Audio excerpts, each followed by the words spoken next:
Gaza में भीषण लड़ाई के बीच हमास के राजनीतिक ब्यूरो के प्रमुख इस्माइल हानिये ने कहा कि हमास इजराइल के साथ किसी भी व्यवस्था या पहल पर चर्चा करने को तैयार है। वहीं हमास के एक अन्य नेता ने जो इजराइल की पहली बार मान्यता देने तक का सुझाव दे डाला है। हमास के वरिष्ठ नेता इस्माइल हानिये ने कहा कि गाजा पर शासन करने वाले फिलिस्तीनी गुट गाजा में युद्ध विराम के लिए इजराइल के साथ किसी भी व्यवस्था पर पहली बार चर्चा को तैयार है। हमास के राजनीतिक ब्यूरो के प्रमुख हानिया ने बुधवार को हमास से संबंधित अल-अक्सा टीवी पर प्रसारित एक टेलीविजन भाषण में कहा, हम किसी भी व्यवस्था या पहल पर चर्चा करने के लिए तैयार हैं जो इजराइल आक्रामकता पर रोक लगा सकता हो। हानिया ने यह भी कहा कि हमास ने गाजा पर तत्काल युद्ध विराम की मांग करने वाले संयुक्त राष्ट्र महासभा के प्रवक्ता का स्वागत किया है। वहीं हमास के एक नेता ने तो इजराइल को मान्यता देने का सुझाव दे डाला।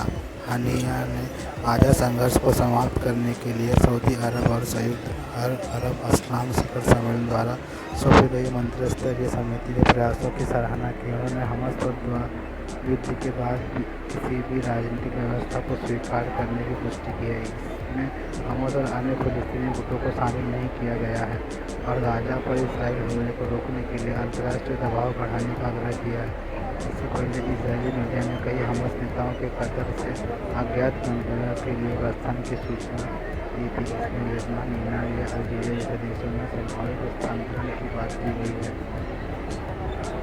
रिपोर्ट के संबंध में हमास की ओर से कोई पुष्टि नहीं की गई है। इस बीच हमास द्वारा 7 अक्टूबर को इजराइल के खिलाफ अपना हमला शुरू करने के बाद पहली बार आतंकवादी समूह के एक वरिष्ठ नेता ने कहा कि वो फिलिस्तीन एकता वार्ता के हिस्से के रूप में यहूदी राष्ट्र को मान्यता दे सकते हैं। सर्वोच्च रैंकिंग वाले हमास नेताओं में से एक मूसा अबू बरजोत समर्थन जुटाने के लिए सभी मुख्य वैश्विक नेताओं से मिले ने अरब मीडिया कर्मियों को बताया कि आधिकारिक रूप से यह तब फिलिस्तीन लिबरेशन ऑर्गेनाइजेशन ने इजराइल को मान्यता दी है और हमास को इसका पालन करना चाहिए। हमें हमास की ओर से क्रांति के लिए एक कदम के रूप में देखा जा रहा है क्योंकि इजरायली सेना आतंकवादी समूह के नेतृत्व और गाजा पट्टी से उसके निष्कासन की संभावना पर गंभीर दबाव डाल रही है।